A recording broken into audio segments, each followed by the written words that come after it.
मैं 8 साल दुबई में रहकर हिंदुस्तान आ गया तो यहीं कपड़े की दुकान खोली। दुकान खूब चलने लगी। कुछ पैसे पत्नी के पास रखवा देता। एक दिन माँ ने बताया कि तुम्हारी पत्नी सुबह तुम्हारे जाते ही पड़ोसियों के घर चली जाती है और पैसे भी लुटा रही है। एक दिन उसे रात मैंने छत पर भी उसको देखा, मगर मैंने अनदेखा कर दिया। एक दिन अलमारी खोलकर देखा तो पैसे गायब थे। मैंने गुस्से से पत्नी से पूछा तो उसने मेरा हाथ पकड़ा और मुझे पड़ोसी के यहाँ ले गई। वहाँ का दृश्य देखकर मेरी आत्मा काँप गई, क्योंकि वहाँ तो मेरा नाम मोहित है। अपने घर की गरीबी को देखकर मैं पिछले 8 साल से दुबई में काम कर रहा था। 8 सालों में मैंने इतने पैसे इकट्ठा कर लिया था कि अब मैं अपने वतन हिंदुस्तान में कोई बड़ा बिजनेस कर सकता था। वैसे भी यहाँ पर मेरे लिए बीवी बच्चों के बगैर रहना बहुत मुश्किल हो गया था, इसलिए मैं वहाँ से नौकरी छोड़कर इंडिया आ गया। अपने वतन आते ही सबसे पहले मुझे अपने बिजनेस को सेट करने की फ़िक्र लग गई थी। मैंने मेन मार्केट में बहुत बड़ी कपड़े की दुकान खोली थी, मगर मैं दुकान से जब घर आता तो मेरी पत्नी घर पर ना होती, बल्कि पड़ोसियों के घर होती। आज भी मैं घर आया तो पत्नी पड़ोस में गई हुई थी। मैं माँ के पास जाकर बैठ गया। पूरा घर बिखरा पड़ा था। मैंने बेटे से कहा कि एक गिलास पानी पिला दो। मेरी माँ कहने लगी, तुम अपनी पत्नी से बात क्यों नहीं करते? भला ये क्या बात है कि वह अपना घर छोड़कर पड़ोस में जाकर बैठी रहती है? माँ, यह बात आप भी उसे कह सकती हैं। मैं पूरे दिन का थका हुआ घर आता हूँ, मुझे घर में सुकून चाहिए होता है। हेलो भैया, यह भी ठीक कहा तुमने। तुम्हारी पत्नी मुझे समझती ही क्या है? अरे रात होने को आई है, अभी तक खाना ही नहीं पका। घर में बच्चा गंदा गंदा खेल रहा है और मैडम साहिबा की लिपस्टिक पाउडर मुंह पर लगाकर पड़ोस में जाकर बैठ जाती हैं और पत्नी से पूछने की जगह तुम मुझ पर बरस रहे हो। माँ का गुस्से के मारे बुरा हाल था। अब मैं तंग आ गया था। इतने में मेरी पत्नी मेकअप किए गहरे लाल रंग के कपड़े पहने हंसते मुस्कुराते घर में दाखिल हो रही थी। एक तरफ घर की हालत बिखरी हुई थी तो दूसरी तरफ वह खूब तैयार थी, जैसे किसी शादी से होकर आई हो। देख रहे हैं उसकी तैयारी? कोई गुल न खिलाते तो कहना। उनकी बात सुनते ही मेरा दिमाग हिल गया। कहाँ से आ रही हो तुम? मेरी आवाज़ जरा ऊंची हो गई थी। मैं रोज़ की चिकचिक से तंग आ गया था। अरे क्या हो गया है? इतना ज़ोर से क्यों बोल रहे हो? बहरी तो नहीं हूँ मैं? उसने खाने का हाथ लगाया, फिर बेटे से कहने लगी, हाथ मुँह धो, मैं रोटी दाल डाल दूँ। वह किचन की तरफ बढ़ गई, जबकि मेरी बात का जवाब देना तो उसके लिए ज़रूरी ही नहीं था। यह देखकर माँ मेरे करीब आकर बोली, देख रहे हो इसके तेवर? तुमने इसे सर पर चढ़ा रखा है। एक दिन तेरी नाक कटवाएगी और जमाने भर में बदनाम कर देगी, फिर समझ आएगा तुझे। मैं उठकर बोला, माँ बस भी कर दो, मैं खुद तंग आ चुका हूँ। मेरी माँ मुझे पत्नी का गुलाम कह रही थी। वह बोले जा रही थी और मैं सुन होते हुए दिमाग के साथ सब सुनता चला गया। चलो खाना खा लो। मानसी की आवाज़ पर सभी डाइनिंग पर बैठ गए। कल तक मेरी माँ को मानसी में 1000 गुण नज़र आते थे, अब बस कमियाँ ही नज़र आ रही थी। मैं क्या पत्नी पर शक करता और अपनी ज़िंदगी खराब कर लेता? लेकिन पत्नी की हरकतों ने मुझे परेशान कर दिया था। यह बताओ तो पड़ोस से क्यों गई हो? मेरे सवाल करने से वह जरा घबरा गई थी। उसने माथे पर आया पसीना साफ किया। अरे आप तो जानते हैं ना, मेरे साथ वाली पड़ोसी सुजाता को मुझे कितना प्यार है। मैं बस जरा उसका हालचाल ही पता करने गई थी।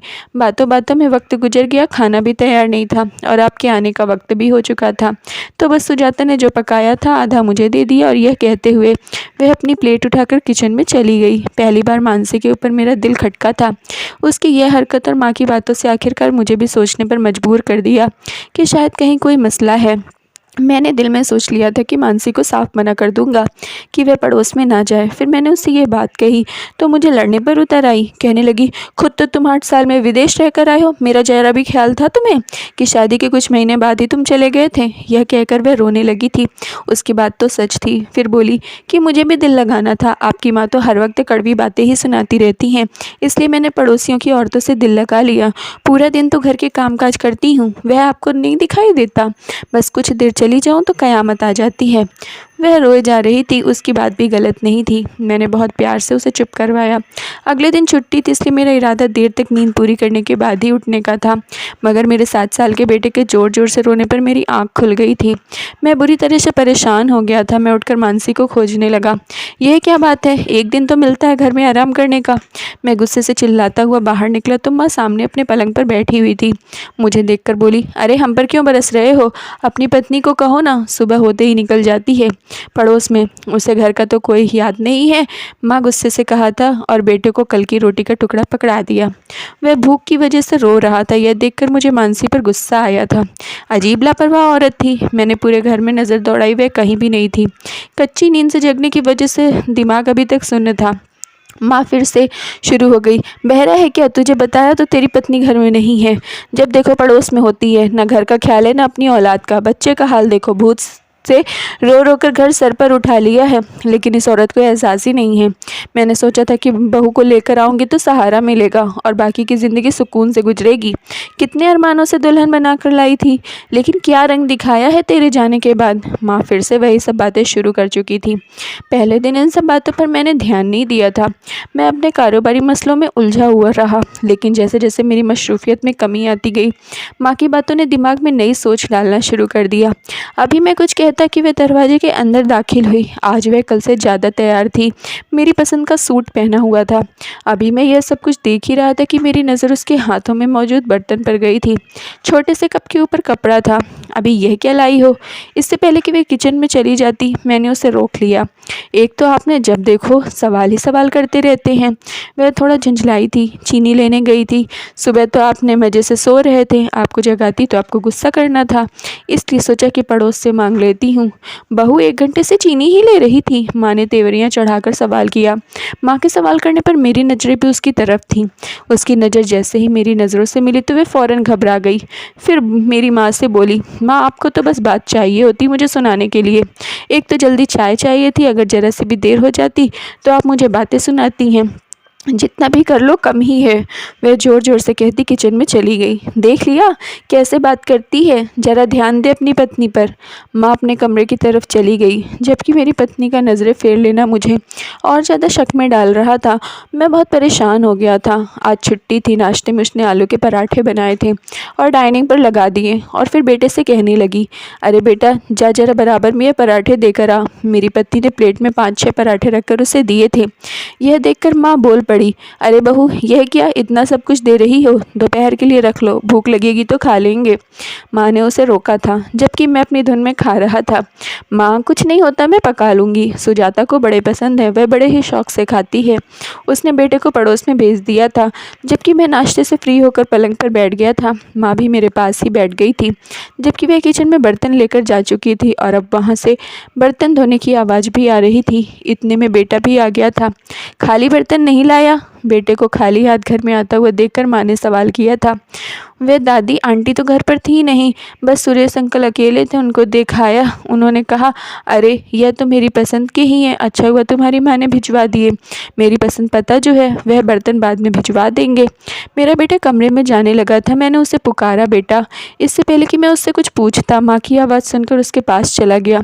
मुझे यह बात अजीब लगी कि सुरेश ने यह बात क्यों कही थी और इस बात का क्या मतलब हुआ। बहू ने तो कहा था कि सुजाता के लिए पराठे भेज रही हूँ, और वह तो घर पर ही नहीं थी। मैं पहले से यही सोच रहा था कि माँ की बात ने मेरे दिमाग में भी इसी तरह के सवाल पैदा करना शुरू कर दिया था कि अगर सुजाता घर पर थी नहीं तो मानसी ने झूठ क्यों कहा और पराठे उसके नाम लेकर क्यों भेजे। इन्हीं सोचों में रात हो गई थी। दिमाग ये सब सोच सोच कर बहुत थक चुका था।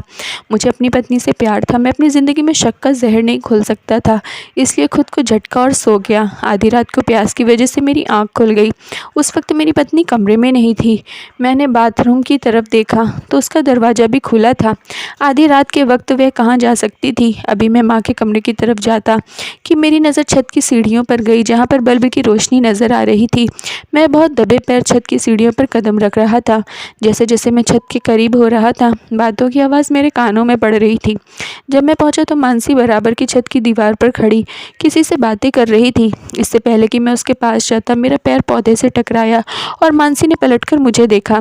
छत पर जो कोई भी था जल्दी से नीचे भाग गया। मुझे अचानक अपने सामने देखकर वह घबरा गई थी। तुम इस वक्त इतनी रात को यहाँ क्या कर रही थी? घबराहट से उसके मुंह से शब्द नहीं निकल रहे थे। मैंने सात चूड़ी छत की तरफ देखा, जहाँ पर कोई भी नहीं था, जबकि मैंने अपने दोनों कानों से 2 लोगों की बातों की आवाज़ सुनी थी। अरे इधर क्या देख रहे हो आप? मैं तो बस छत पर हवा खाने आई थी। वह अपने हवास पर काबू की थी। मैंने शक भरी नज़रों से उसकी तरफ देखा था। वह मेरी तरफ देखती नीचे उतर गई। मैं भी थोड़ी देर में नीचे आ गया। वह अब सो चुकी थी, लेकिन नींद मेरी आंखों से दूर हो गई थी। एक तरफ माँ की बातें और दूसरी तरफ यह सब, कहीं तो कुछ गलत हो रहा था। फिर अगली रात को भी मैंने सोच लिया था कि पता करके ही रहूँगा कि बात क्या है, इसलिए ऐसे ही आंखें बंद करके सोने का नाटक करने लगा। लेकिन वह दोबारा छत पर नहीं गई। शायद उसे मुझ पर शक हो गया था कि मैं उस पर नज़र रख रहा हूँ। फिर अगले दिन शाम को जैसे ही मैं अपनी गली में दाखिल हुआ तो वहाँ पर अपने पड़ोसी सुरेश को खड़े पाया। उसे देखकर मेरा मूड ख़राब हो गया था। आप इधर क्या कर रहे हैं? मैं बहुत ही कड़े लहजे में कहा था। वह कुछ कहता कि मेरे बेटे ने उनके हाथ में एक शॉपर पकड़ाई थी जिसकी खुशबू से साफ पता चल रहा था कि आज घर में मटर पनीर बना है। थैंक यू कहना अपनी माँ को वह मुस्कुराकर कहते हुए मेरी तरफ पलटे थे। बहुत अच्छा खाना बनाती हैं आपकी पत्नी। उस दिन क्या पराठे बनाए थे, मज़ा आ गया था। और यह पनीर, इसकी खुशबू से ही लग रहा है कि बहुत स्वादिष्ट होगी। उनकी तारीफ़ मेरे दिल में आग लग गई थी। उनकी बातों ने मेरे अंदर मौजूद शक को बढ़ाया था। मैं बहुत ही गुस्से में घर में दाखिल हुआ था, लेकिन घर में कुछ मेहमान आए हुए थे। उनके सामने मैं अपने अंदर के गुस्से को काबू किया था। आज रात को मैंने महीने का खर्च निकाल कर अपनी पत्नी को पैसे दिया था। और इस बार आपने पिछले महीने से ज़्यादा पैसे दिए? उसने गिनते हुए पूछा था। हाँ, इस बार काम अच्छा हुआ है। मेरा लहजा थोड़ा उखड़ा हुआ था। वह महसूस तो कर गई थी, लेकिन कुछ नहीं कहा। फिर मैं चुप करके सोने के लिए लेट गया। अगली सुबह घर में ही थी। मैं उसे किचन में जाते हुए देख रहा था कि तभी माँ की आवाज़ सुनकर उनकी तरफ देखने लगा। वह मेरा हाथ पकड़कर अपने कमरे में ले गई थी। बेटा, यह बताओ, तुमने बहू को कुछ पैसे दिए हैं? वह बड़े ही गुप्त तरीके से मुझसे पूछ रही थी। हाँ माँ, कुछ हुआ है क्या? मेरे अंदर अजीब से ख्याल आने लगे थे। अरे, वह सुलोचना है ना, जो हमारे घर के सामने रहती है। अभी तेरे कमरे से निकल कर कुछ देर पहले ही आई थी। कह रही थी, आंटी, लगता है तुम तो बड़ी अमीर हो गई हो, जो तुम्हारी बहू इस तरह से पैसे लुटा रही है। ऐसा क्यों कहा उसने? मैं हैरान हुआ था। अरे, मैंने पूछा था उससे। उसने कहा कि आंटी, तुम्हारी बहू सुबह 7 बजे सुरेश के घर जा रही थी और उसके हाथ में 500-500 के नोट थे। माँ ने बड़े आराम से सारी बात मुझे बताई थी। मेरा तो दिमाग गुस्से के मारे उबल गया था। मैं जल्दी से अपने कमरे में चला गया। मुझे पता था कि मानसी अपने कपड़ों के नीचे लिफाफे के अंदर घर के खर्च के पैसे रखती थी। मैंने वह लिफाफा निकाला था और पैसे गिनने लगा। जैसे जैसे मैं गिनता गया, मेरा दिमाग घूमता गया। पूरे 3000 कम थे। मतलब वह ऐसे ही मेरी मेहनत की कमाई को लुटा रही थी। मैंने गुस्से में ज़ोर से उसे आवाज़ दी थी और पैसे लेकर बाहर निकला। किचन से निकली थी। इसमें से 3000 कहाँ हैं?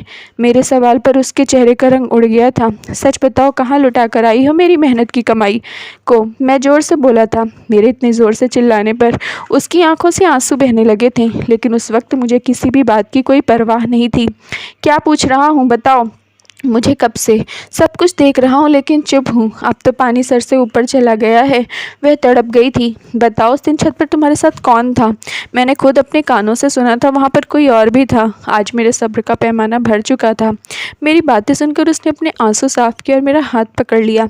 चलिए मेरे साथ। उसने अपने हाथ में एक प्लेट लिया। मेरे साथ जल्दी। वह मुझे अपने घर के साथ वाले एक पुराने से घर ले आई, जहाँ दरवाजा बस नाम का ही था। यह सुरेश का घर था।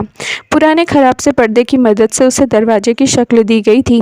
चलो अंदर। बाहर से ज़्यादा हालत अंदर की खराब थी। जगह जगह से घर खराब हो चुका था। किचन के नाम पर आंगन में ही कुछ बर्तन और सामान रखा हुआ था। साथ ही लकड़ियाँ रखी हुई थीं। वहीं पर 2 बच्चे अपने हाथों में खिलौने की जगह पत्थरों से खेल रहे थे। उनके कपड़े देखकर मुझे पता चल गया था कि यह किसके कपड़े हैं। वह मेरे बेटे के पुराने कपड़े थे। जैसे उनकी नज़र हम पर पड़ी तो मानसी के हाथ में प्लेट देखकर उनके चेहरे चमके थे। जल्दी से आगे बढ़े और फ़ौरन से मानसी से प्लेट लेकर चावल खाना शुरू कर चुके थे, जैसे वे कब से भूखे हों। एक के बाद एक निवाला मुंह में डाल रहे थे। सोचो जरा, इनकी जगह अगर हमारा बेटा हो तो। मानसी की आवाज़ ने मुझे अंदर से हिला दिया था। अरे आप लोग, सुजाता की कमज़ोर सी आवाज़ आई थी। इधर बैठ जाएं। उन्होंने 2 पुरानी कुर्सियों की तरफ इशारा किया। हम दोनों बैठ गए। वह खुद भी पास पड़ी टूटी सी चारपाई पर बैठ गई और कहने लगी, मानसी, मैं कैसे तुम्हारा धन्यवाद करूं? मुझे समझ नहीं आता। जब से सुरेश की दुकान बंद हुई है, भूखे रहने की नौबत आ गई थी। हम तो जैसे तैसे गुजारा कर रहे थे, लेकिन बच्चों की भूख बर्दाश्त नहीं हो रही थी। सच में भाई, आपकी पत्नी हीरा है। आपकी पत्नी बहुत ख्याल रखती है, हमारा छुप छुप कर मदद करती है ताकि हमारा भरम बना रहे। हमारे खाने के बर्तन में ही हमें खाना दे जाती ताकि किसी को पता ना चले, और कभी चीनी तो कभी चाय की पत्ती लेने के बहाने खाने का सामान दे जाती है। सच में भाई, कौन करता है आज के समय में? इतना सुनकर मेरा सर शर्मिंदगी से झुक गया था। मैं उस दिन बंगले का काम करने चली गई थी, इसलिए उस दिन उसने पराठे बनाकर भेज दिए।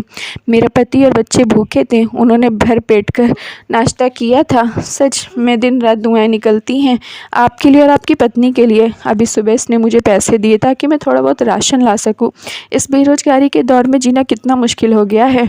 और उस दिन आधी रात को आपकी पत्नी छत पर आकर मुझे चुपके से पैसे ना देती तो आज मेरा बेटा जिंदा ना होता, क्योंकि उस दिन बहुत तेज़ बुखार था। घर और बच्चों की हालत देखकर मेरा अपना दिल भी बहुत दुखी हो गया था। मैं क्या से क्या क्या सोच रहा था और कहानी क्या थी। मैं खुद को बहुत बुरा महसूस कर रहा था जो अपनी पत्नी पर शक कर बैठा था। हम दोनों ही अब घर से निकल चुके थे। मैंने रास्ते में पत्नी से कहा, तुम यह सब मुझे पहले ही बता सकती थी। तब वह कहने लगी कि मैं यह सब किसी को भी नहीं बताना चाहती थी। मैं किसी का भरम नहीं तोड़ना चाहती थी। हम सब पेट भर कर खाना खाएं, हमारे बच्चे अच्छे से अच्छा कपड़ा पहने और वहीं हमारे पड़ोस में कोई भूख से तड़प रहा हो और हमारे फ्रिज फलों से भरे पड़े हों। क्यों मोहित, क्या हम अपने पड़ोसियों की मदद इस तरह से नहीं कर सकते? अपनी कोई ज़रूरत को कम करके किसी के घर का चूल्हा नहीं जला सकते? उसके सवालों ने मेरे अंदर हलचल मचा दी थी। वह ठीक कह रही थी। हम क्यों इतने बेखबर होते हैं कि किसी की आंखों में सूखे आंसू नहीं देख पाते? क्यों किसी के बच्चे की भूख हमें महसूस नहीं होती? क्यों हम सिर्फ अपना पेट भरा हुआ देखना चाहते हैं? तो मैं यह सब पहले क्यों नहीं बताया और इतना चुप क्यों रही हो? मैंने फिर से पूछा था। माँ की वजह से वह नहीं करने देती थी, इसलिए सब छुप कर करना पड़ा। आज मुझे अपनी पत्नी पर महसूस हो रहा था, मगर घर जाकर मुझे अपनी ही नहीं बल्कि माँ की सोच को भी बदलना था। ज़्यादा ना सही, जितनी कोशिश कर सकते हो उतनी तो करो। भगवान की कोशिश करने वालों का साथ देते हैं। मैंने अपनी पत्नी से माफ़ी मांग ली थी और साथ ही सुरेश को अपनी दुकान पर रख लिया था। थोड़ी कोशिश से उनके घर भी चूल्हा जलने लगा था और उनकी दुआएं ही थी जो मुझे तरक्की मिल रही थी। Thank you friends. अगर आप लोगों को स्टोरी पसंद आई हो तो प्लीज़ लाइक कर दीजिए और चैनल को सब्सक्राइब कर लीजिए।